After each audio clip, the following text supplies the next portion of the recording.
عزوبل من الشيطان رجيم. بسم الله الرحمن الرحيم. السلام علیکم ورحمۃ اللہ وبرکاتہ۔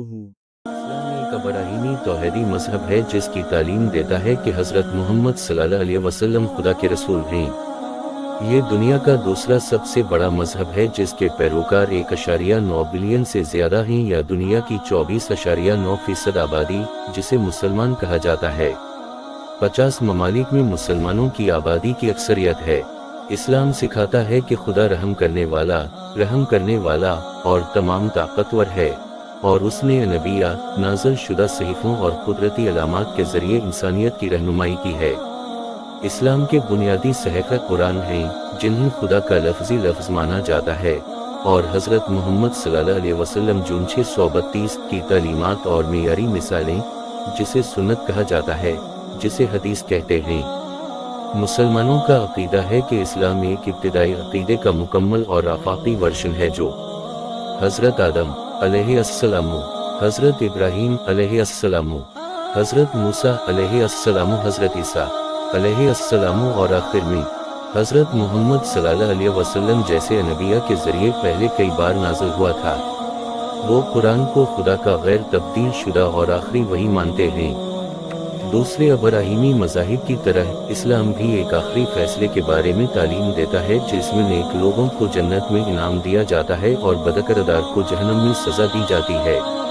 مذہبی تصورات اور طریقوں میں اسلام کے 5 ستون شامل ہیں، جو بنیادی تصورات اور واجب عبادات ہیں، اور اسلامی قانون شریعت کی پیروی کرتے ہیں، جو زندگی اور معاشرے کے تقریباً ہر پہلو کو چھوتے ہیں، جو بینکنگ اور فلاح و بہبود سے لے کر خواتین کی ہر چیز پر رہنمائی فراہم کرتے ہیں۔ حقوق اور ماحول۔ اسلام 7ویں صدی عیسوی میں جزیرہ نما عرب میں پیدا ہوا۔ پیغمبر حضرت محمد صلی اللہ علیہ وسلم نے قرآن کی تعلیم دی اور عبادات کی، مذہب اور مسلم کمیونٹی امت کو قائم کیا۔ عرب مسلم فتوحات نے تیزی سے اسلامی دنیا کو جزیرہ نما عرب سے آگے بڑھایا، اور 8ویں صدی تک اموی خلافت دنیا کی سب سے بڑی سلطنتوں میں سے ایک بن چکی تھی، جو مغرب میں عابری سے مشرق میں وسطی ایشیا تک پھیلی ہوئی تھی۔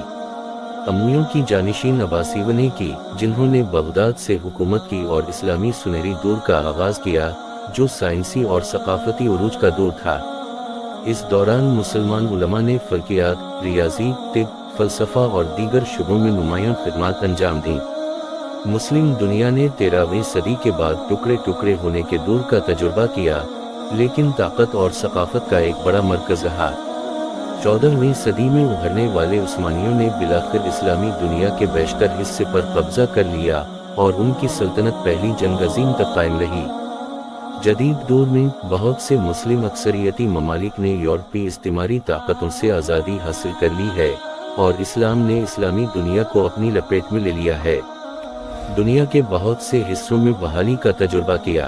اسلام نے دنیا کی تاریخ اور ثقافت پر گہرے اثرات مرتب کیے ہیں۔ مسلم اسکالرز، سائنسدانوں اور فنکاروں نے بہت سے شعبوں میں نمایاں خدمات انجام دیں، اور اسلامی فن تعمیر اور ادب کا عالمی ثقافت پر دیرپا اثر رہا ہے۔ اسلام نے سیاست اور معاشیات میں بھی اہم کردار ادا کیا ہے، اور مسلم اکثریتی ممالک آج بھی دنیا میں اہم کردار ادا کر رہے ہیں۔ اللہ آپ کو اور آپ کے کو خیر و برکت دے، آمین۔ اللہ حافظ۔